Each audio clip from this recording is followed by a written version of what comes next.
மதுரையில் வீட்டிற்குள் புகுந்து பள்ளி சிறுவன் மற்றும் அவரது தந்தையை தெருநாய் கடித்து குதறிய சம்பவம் அதிர்ச்சியை ஏற்படுத்தி இருக்கிறது. அந்த காட்சிகளை தற்போது பார்க்கலாம்.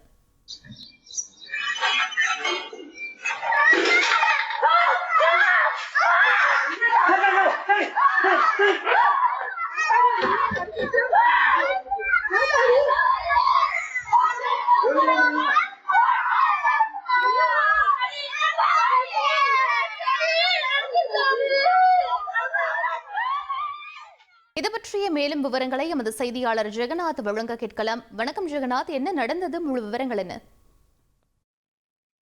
வணக்கம். மதுரை மாநகராட்சி இந்த மாட்டுத்தாவணி பஸ் ஸ்டாண்ட் அருகே இந்த லேக் ஏரியா இருக்கு. இதுல 15வது தெருவை சேர்ந்தவர் முத்துசாமி. இவரது மகனான 8 வயது சிறுவன் செந்தில் காலை பள்ளி செல்வதற்கு தயாராக அவர் குளிக்க சென்றிருக்கார். அப்போது திறந்திருந்த காம்பவுண்ட் கதவு வழியாக தெருநாய் ஒன்று புகுந்திருக்கிறது. குறிப்பாக அந்த குளியலறை அருகில் நின்றிருந்த சிறுவனை கை, கால், தொடை மற்றும் கடித்திருக்கிறது. அந்த நாய் பாத்தீங்கன்னா சிறுவனின் அலறல் சத்தம் கேட்டு தந்தை முத்துசாமி மற்றும் அவரது குடும்பத்தினர் வெளியே ஓடி பார்த்திருக்காங்க. அந்த நாய் அவரை விரட்டி கடிக்கக்கூடிய சூழல் உருவாகி இருக்கிறது. இதை தொடர்ந்து பார்த்திருந்தால் அவர் அனைவரும் நாயை விரட்டி எடுத்திருக்கிறார்கள்.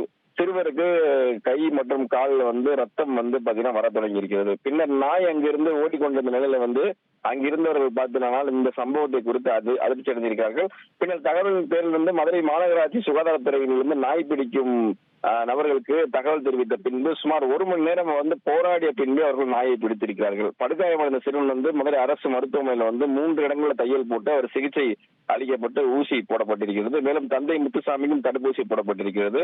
மேலும் மாட்டுத்தாவணி பஸ் ஸ்டாண்ட் பாத்தீங்கன்னா இங்க மீன் கடைகள் அதிகமா இருக்கு. இந்த மீனோட கழிவுகள், ஹோட்டலோட உணவோட கழிவுகள் அதிக அளவு கொட்டப்படுவதால் இந்த பகுதியில் தெருநாய்களுடைய தொல்லைகள் அதிகமா இருக்கு. குறிப்பா மதுரை மாநகராட்சி முழுவதும் பார்த்தீங்கன்னா பிரதானமான மக்களுடைய புகாராக என்ன இருக்கு பாத்தீங்கன்னா நாய்கள் தொல்லை அதிகமா இருக்கு. அதனை கட்டுப்படுத்தும் வகையில மாநகராட்சி நடந்து கொள்ள வேண்டும் என்று பொதுமக்களுடைய பிரதான கோரிக்கையா இருக்குது.